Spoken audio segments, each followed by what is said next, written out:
сомонаи испанияи АС мақолае баровард ки мардуми Россияро дар ҳайрат гузошт. Фёдор Смолов ба Реал мегузарад. Вале баъдтар фаҳмидем ки ин ҳама фантазия як журналист будааст.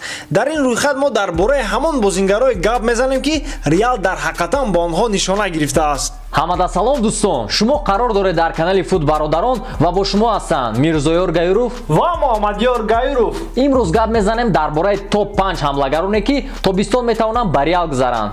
хотиррасон мекунем ки ин ролик бо ёрии компанияи букмекерии 1xbet сохта шудааст. Агар дар вақти регистратсия дар ҷои промокод Фут бародарон нависед, барои якум депозити кардагии шумо бонус медиҳанд 7000 рубл. Дар он регистратсия кунед агар накарда бошед. Ссилкаш дар описания.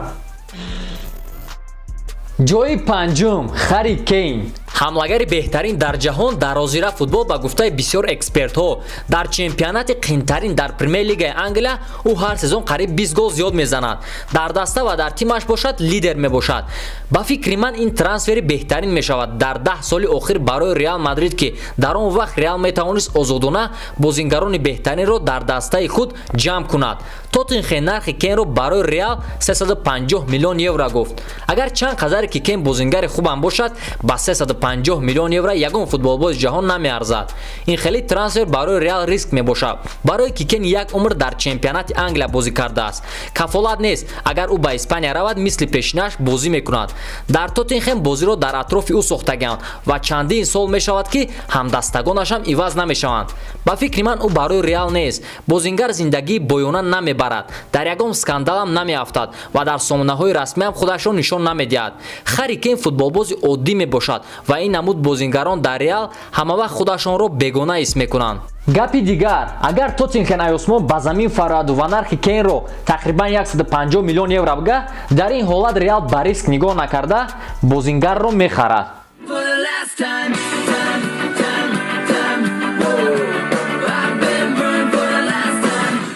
ҷои чорум Кшиштоф Пионтек.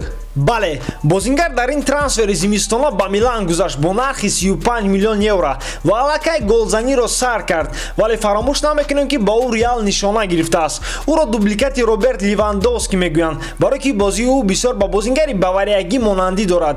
Аз пушти ҳимоятгарон хуб кушода мешавад, моментҳои худро хуб истифода мебарад ва бо сар беҳтарин бозӣ мекунад. Ба хиёлам козири асосии ӯ ин бо сар бозӣ кардан аст. Дар серия А аз ӯ бисёр танҳо Роналдо гол задааст халос. ҳоло ҳеҷ кас намедонад ки ӯ дар сезони оянда чӣ хел бозӣ мекунад. Мумкин ӯ бозингари як сезон бошад. Барои ҳамин Реал Мадрид кори хуб кард ки барои трансфер пауза гирифт. Агар ӯ ҳамин хел голзаниашро давом диҳад, аз тобистон бозии ӯро дар Мадрид мебинем.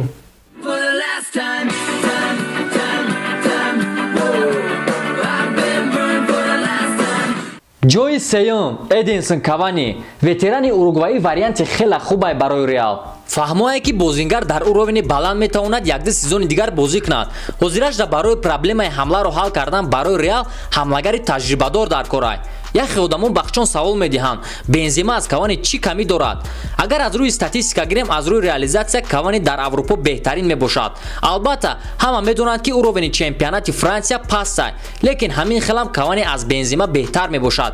бозингари франсиявӣ бо даста хуб бозӣ мекунад, лекин реализатсияш даҳшат аст, ҳам барои худаш ва ҳам барои мухлисони Реал. боз Кавани бошад, бо сар беҳтар бозӣ мекунад нисбат ба Бензема. ПСЖ мехоҳад ай бозингарое ки маошашон баландай ҷудо шавад ва ба Реал бошад топ бомбардир дар корай. Кавани яке аз онҳост.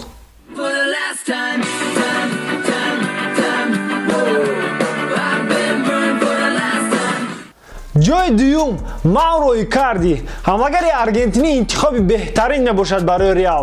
Икарди Лионел Мессиро нағз намебинад, дар сомонаҳои расмияш машҳур мебошад ва арӯси ҷанҷолӣ дорад. Чӣ хеле ки медонед Реал хайпро дӯст медорад. Ба ғайр аз инҳо Мауро ҳамлагари беҳтарин мебошад ва ӯ худро дар Мадрид гум намекунад.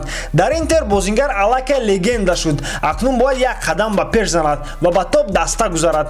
ҳамсар ва агенти бозингар Ванда Нара пешакӣ гуфта буд ки Мауро дар даста баъди соли 2021 намемонад то шартнома ба охир расиданаш. барои ҳамин ба Интер фоида мешавад агар лидери худро ҳозир фурӯшад ки аз ӯ пули калон ба даст биёрад.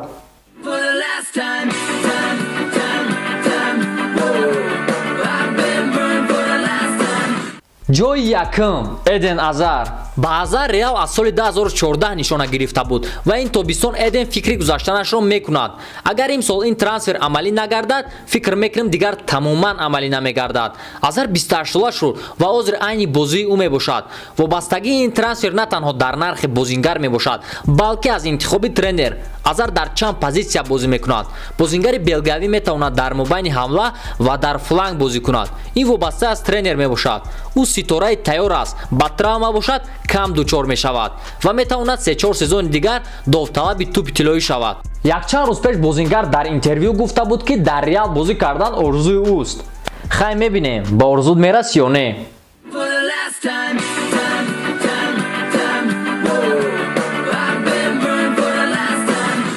дӯстон, ба ҳамин видео тамом. Ки ба фикри шумо тобистон ба реал мегузарад? Вариантҳои худро дар комментария нависен ва ҳатман дар канал подписатсия кунед ки аз хабарҳои нави футбол хафо намонед. Бо шумо буданд Гайруфо. Хай.